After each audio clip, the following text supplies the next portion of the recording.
Hi guys. So we're on chapter 4 of our book, Parrot in the Oven. So we know a little bit more about Manny. I don't know if you guys remember, Dad seems to have a little bit of a drinking problem. They live in the projects, so they don't have a lot of money. He goes to school to get his grades or whatever because his mom wants him to transfer to this really nice school that's across town, and then he meets a teacher there who gives him a ride home, and then the dad sees the teacher and gets mad, and the teacher gave Manny $20. So it's this whole big thing that we're finding out with Dad, and Dad's really upset. So we're on chapter 4. It's called The Bullet. The $20 bill Dad took from me went into his drinking bankroll. Once he started a binge, he wouldn't stop until every cent drained from his pockets. For 2 days, he didn't come home. On the second day, while we were sitting around the dinner table in front of some potatoes and red chili sauce and corn tortillas, our necks stiff, staring at the walls as if looking for scratches, Mom finally said we better go get him. Having eaten only cornmeal that morning, my stomach gritting like hungry teeth, I sure wasn't in any mood to go to Rico's again. But I knew Mom. Until the problem of Dad was solved, she wouldn't let anybody eat. Already, the red chili sauce was thickening in the potatoes, and the corn tortillas were warping like records in the sun. "Could you take care of the baby while we're gone?" Mom asked Magda, whose eyes stabbed angrily back at her. They'd been arguing all morning and had established a polite buffer of silence between them. At the pool hall, when Mom and I walked in through the doors, Dad's friends lifted their heads and rolled their eyes, pushing back their hair. Rico, who was always fidgeting with his collar, dropped his hands and cleared his throat. He had his hair combed in a pompadour and had the look of a finicky barber. Mom asked about Dad, and Rico, tapping his finger on the counter, said he'd gone home. It was the way he said it, too nonchalant, too nervously offhand, too guilty, actually, that made Mom suspicious right away. She began roving her eyes around the bar in a slow wandering arc, then walked straight as a divining rod into the men's restroom. There, she found Dad hiding in a toilet stall. Although she really didn't want to embarrass him in front of his cronies, and even though Dad came out looking cool and unfluttered, you could tell he'd been cut down a notch. He went to the counter proud as possible and ordered a beer. Rico said he couldn't spare any more credit. Hearing this and turning around on his bar stool, Mr. Sanchez, our neighbor from the projects, said, "Mano, I'll buy you a beer." He was sitting at the bar, and when he pulled out his money, he almost flopped off his bar stool. Rico twirled a quarter that spilled out of Sanchez's pocket. "Keep your money," he said. "Manuel has to go home." No, I want to buy him a drink," Mr. Sanchez said sincerely, as only someone who'd been drinking can. "No, he's going home with his wife," Rico said, mildly insistent. In the light of the pool hall, the waves of his brillantined hair shone like glints of tar. He strained a smile of apology at Mom, who touched her hair like it was a mess. Then Dad slapped his hand hard on the counter, startling them both, and shouted, "If I want a beer, I can have a beer." Rico just stared at him, unblinking. Dad was sore, but not stoked enough to start shoving anybody around. At worst, maybe he'd throw a few fake tomahawk chops at me. He turned to me like he was going to do just that, but stopped himself. "Ah, El Perico. How are you doing today, Perico?" Perico, or Parrot, was what Dad called me sometimes. It was from a Mexican saying about a parrot that complains how hot it is in the shade, while all along he's sitting inside an oven. People usually say this when talking about ignorant people who don't know where they're at in the world. That's not very nice. I didn't mind it so much, actually, because Dad didn't say it because he thought I was dumb. It was because I trusted everything too much. That makes more sense. Because I'd go right into the oven trusting people all the way, brains or no brains. That's when Mom began to sense that Dad was angrier than he was letting on. She grabbed me by the shoulder and steered me out the door. Some girls were coming out of the Azteca Theater down the street, giggling, pulling on each other's braids, and there was a station wagon parked on the curb loaded with about 10 noisy kids. When I looked back, I saw Dad through the window lean forward on the counter, rubbing his chin like it was sore. Mom hurried me along, whisking her head back every once in a while to see if Dad was following. Her lips were twisting funny and churning on words I couldn't hear above the hum of car tires. Stretching my t-shirt, she hurried me along with shoves, a couple of times even punching me on the shoulder. Each car grinding its gears on the street, I thought was Dad pulling up beside us and ordering us inside the car. Tiny splinters of light were flittering away from the grass when we got back to the projects. Right away, Mom told Magda, who was putting cold cream on her face, to go visit Linda, her girlfriend who lived down the block. She didn't have to tell her twice. It took about 3 seconds for Magda to rush out the door, wiping cold cream off her face with a towel. Mom figured Dad would come home in a lousy mood, but that he wouldn't do anything to me, since really, deep down, Dad liked me. She told me to stay home and watch over Petty, who was asleep, then wrote something on a piece of paper, folded it, and laid it on the table. When he came home, Dad threw his cigarette on the porch and stubbed it with his heel. The evening air must have built back the balance in his legs, because he was walking straighter. He was swishing and slapping a chinaberry branch against his pant leg. He pulled out another cigarette, but left it dead and bobbing on his lips. Because sometimes Mom polished the floor in the late afternoon, he was careful to not step into any scary, heart-fluttering slides.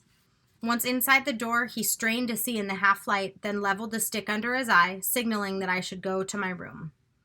When he was working for the city, every payday, Dad used to come home lugging in boxes of groceries. He'd walk into the living room and all the pictures, tiny statues and glass animals Mom collected would sparkle from the light rushing in through the door. It was like his coming home made them sparkle. Now he came home late, usually with nothing. No rent money, no car money, no food money, no sparkle. Mostly he came home drunk, his face drowsy with booze, rambling about how he lost his job or how the pain in his back felt like a broken tooth gear cranking and cranking.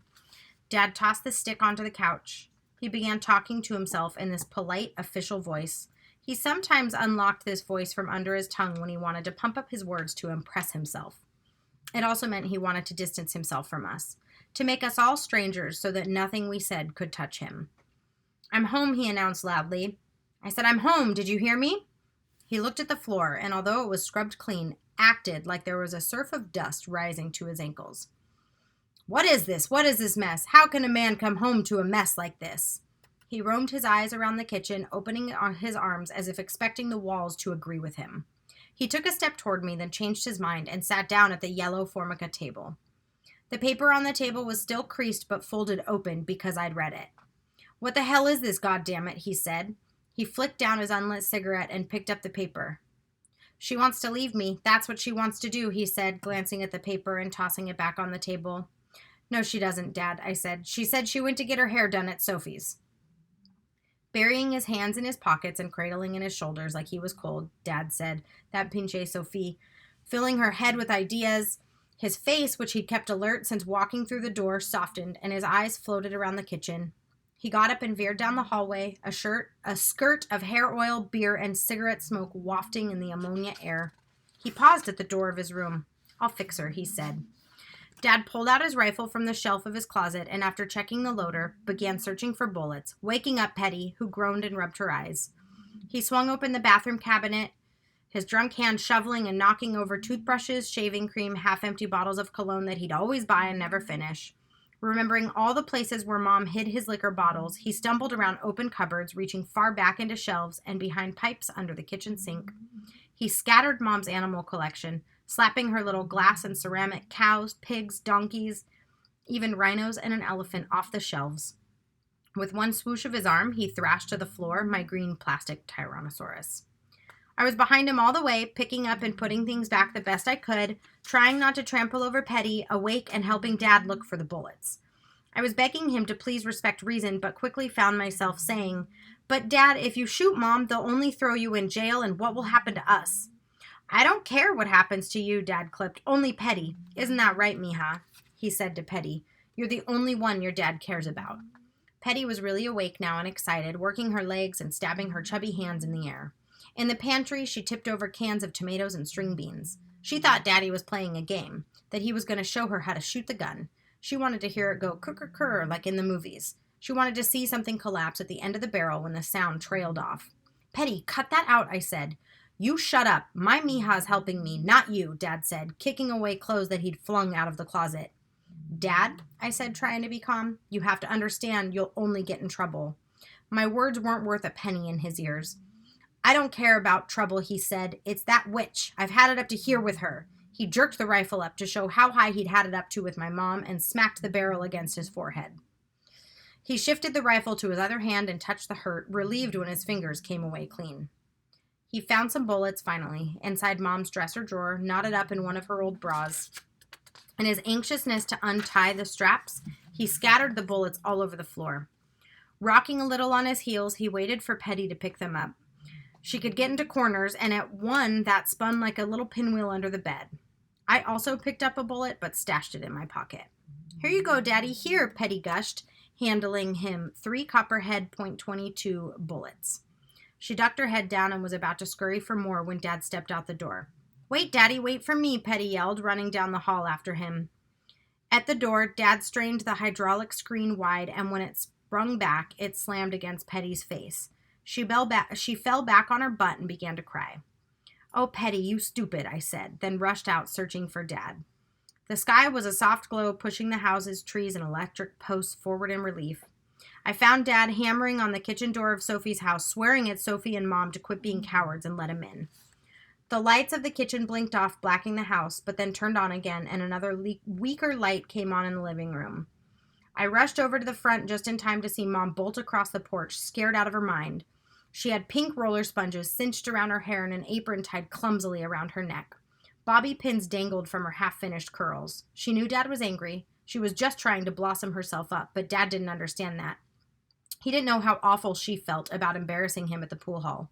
She ran toward the crowd of maple trees where the trunks were thick and black against a soft night. I yelled Mom and realized my mistake right away. Dad heard me and came swerving around the corner.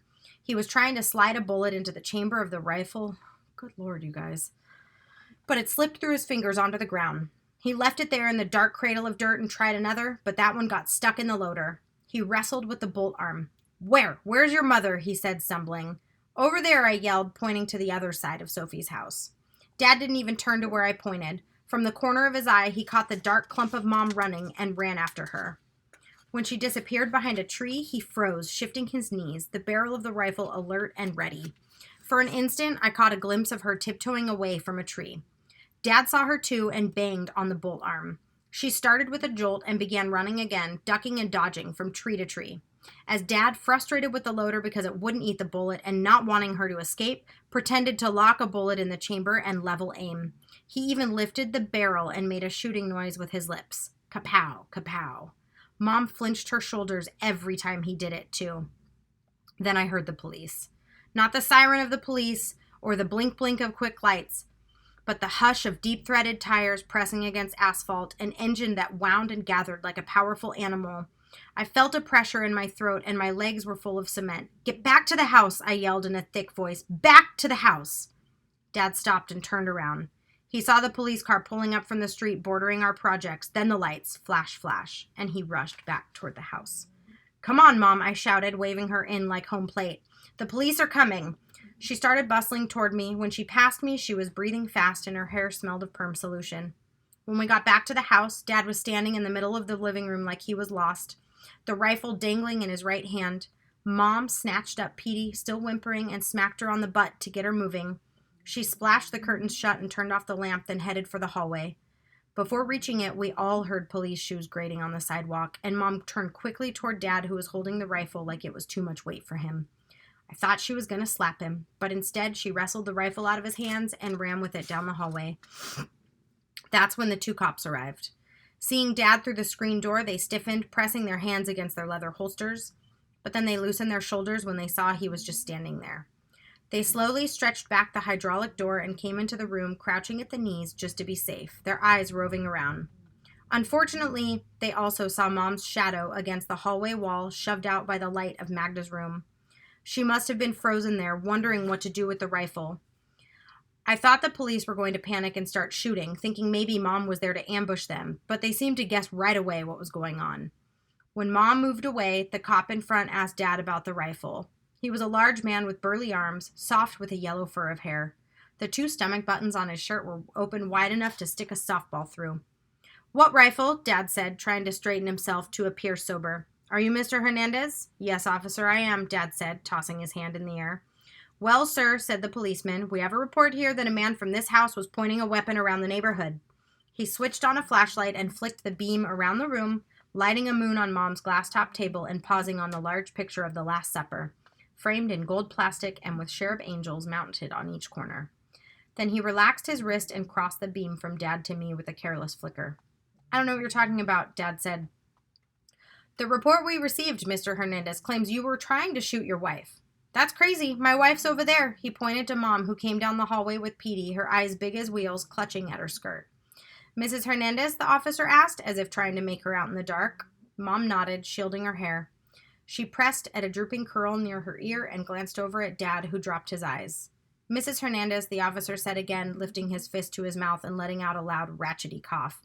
As I was explaining to your husband, we received a report that a man was trying to shoot his wife. The report mentions this address and both your names. Mom didn't say anything. Instead, she raised her eyes to the ceiling, breathing deep as if gathering enough air to blow up a balloon. She stood like that for a while, hands on her hips, holding in her lungs. Her face appeared calm and lifted as if she were listening to soft guitar music from far away. Both officers studied her curiously and exchanged glances. The one in back still alert, his hands stiff on his holster and thumb cocked like a talon over the gun hammer. Mom's curious silence nudged Dad into a small panic. We don't know what you're talking about, officer, he said, shuffling toward her. No one's trying to do anything here. Besides, we don't have a gun. Rebecca, tell him we don't have a gun. Her eyes, which had opened wide from holding in her breath, blinked and glazed over. Then she released the air from her lungs and began breathing deeply, evenly, fingering a curl of hair near her ear. Dad egged her again with his palm to please say something, but she only stared at a blank spot on the wall. You can see nothing's wrong here, officer, Dad said nervously. Well, Mr. Hernandez, the truth is that when we came in through the door, we saw your wife here taking away what looked to us like a firearm. But we don't have a firearm, Dad said again, trying to staunch their worries. The first officer grimaced suspiciously, then he raised his flashlight and nodded to the other who, with eyes shifting and hands still braced on his pistol, walked past Mom and disappeared down the hallway. We all stood there, Dad, Mom, Petty, the first officer, and me, not looking at each other. A moment later, the officer came out holding the .22. I found it in the last room under the bed, he said, waving it in the air in reluctant triumph. The first officer slowly shook his head and sighed, rubbing his finger reflectively along a deep crease on his forehead.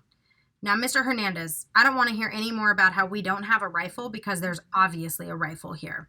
And I don't want to hear anything about this particular rifle not being yours because I'm fairly sure that it is. He sighed again and with a slow shake of his hand took the rifle from the other officer's hand.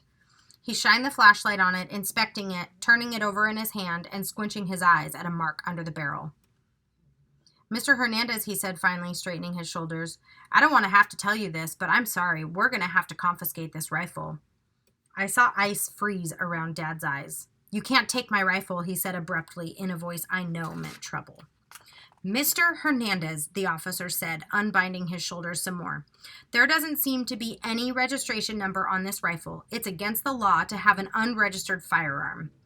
That's when Mom, dragging Petty along with her, went over and stuck her finger inside Dad's belt loop. Seeing this, the first officer waved a cautious hand at her and stepped over to his partner. He leaned into his ear, nodded, and turned back to Dad. Mr. Hernandez, we're taking the rifle. If you want it back, you'll have to come to the station, but I don't advise you do that, sir. I really don't. I'm sure the chief will want to ask a lot more questions about this rifle. Don't take it, Dad said. His voice was thick, and he was beginning to breathe harder. I saw a redness flow up the vein of his neck and gather in a puddle of wine under his ear. That's when Mom pulled on his belt loop enough to bend him a bit at the waist, and to my relief, Dad loosened a little. Look, he said more calmly, you can't take it. I wasn't doing anything. The officer narrowed his eyes and lowered the rifle along his leg. He tucked his chin into his shoulder and signaled with one eye to the other officer, who instantly became alert. I'm sorry then, Mr. Hernandez, he said. We're going to have to take you in for possession of an illegal firearm. Before any more talk, and moving as if studying his own movements, the second officer walked over to Mom and slowly, as if trying to be polite, lifted her hand away from Dad's belt loop.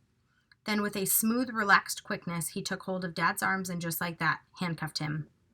Dad seemed to be stunned into feebleness by the speed in which the officer worked. All he could say was, you can't take my rifle. You can't take my rifle, his voice sinking into a plea. The first officer turned to Mom and raised a hand of apology. Mrs. Hernandez, I sure am sorry about this. I sure am, believe me. But Mom wasn't listening. She seemed to still be hearing something in the air. Then her face became more alert, and she turned to the officer leading Dad out of the door. Take him, she said softly at first, then with decided anger, go ahead, take him. After the police had gone, Mom sat on the couch a long time, staring at the floor. I noticed she didn't appear tired, but more like the muscles needed to move her face were numb. The curtains were closed and there were no lights, but my eyes adjusted to the dark. The walls of the room, like in all of the houses in our neighborhood, were sheetrock, painted white, but in the darkness everything looked gray. The frame of the Last Supper, with its gold-colored flange and cherub angels, looked as gray as a plastic model battleship. Even the glass-topped table mirrored a reflection of gray. Seeing a dark spot on the floor, Mom bent over and picked up a little donkey, staring at it and delicately turning it over in her fingers as if expecting a hoof to suddenly click off. You know, she said, I don't even have a vacuum cleaner. Sophie has a vacuum cleaner. So does Mrs. Lopez. When the police came, I heard Mrs. Lopez's vacuum cleaner. It sounded like it was really picking up dirt. Ever since seeing a demonstration by a plaid-suited man who came to our door, Mom had always wanted a vacuum cleaner. The man threw dirt and cigarette ash on our bathroom drop rug and, to our amazed eyes, sucked it all away. There's an attachment you can hold in your hand, he had said. That way you get into cabinets and corners. You don't need any cloth rags. You don't need a broom. It does all the work for you. My legs weakened like someone had pulled a plug from my ankles and drained all my energy, so I sat down on the couch. Mom, I said. Mom. She wasn't listening. She lay back on the couch and lifted her arm, resting it on her forehead as if the heat were unbearable. Mom, I said again. When do you think they're going to let Dad out? When I go pay the bail. How much is the bail? I don't know, but it's too much. I know that. Her voice sounded muffled as though she were talking through stuffed cotton. She carefully placed the donkey on the glass table. They'll just have to let him out when they decide to let him out. After sitting quietly there with Mom for a while, I got up and went into Petty's room. Her face was moist and fevery, and she was whimpering. All the excitement had opened up something bad inside her, and with her two fists pressed tightly against her chest, she was trying to close it. I reached into my pocket and pulled out the bullet I'd picked up earlier and wedged it between her fingers. That seemed to quiet her a little. Man, guys, that was kind of a sad chapter. Dad's a little crazy, a little violent. Okay, so that was chapter 4. Go back and listen to the other videos for chapters 1 through 3 of our book if you haven't already. And this is the book, you guys, Parrot in the Oven. It's really good so far. I like it. And it's a true story. It's about, this guy's upbringing. I will post a question with this chapter on Google Assignment or Google Classroom, and it'll be your English assignment for the day, okay? Bye, guys.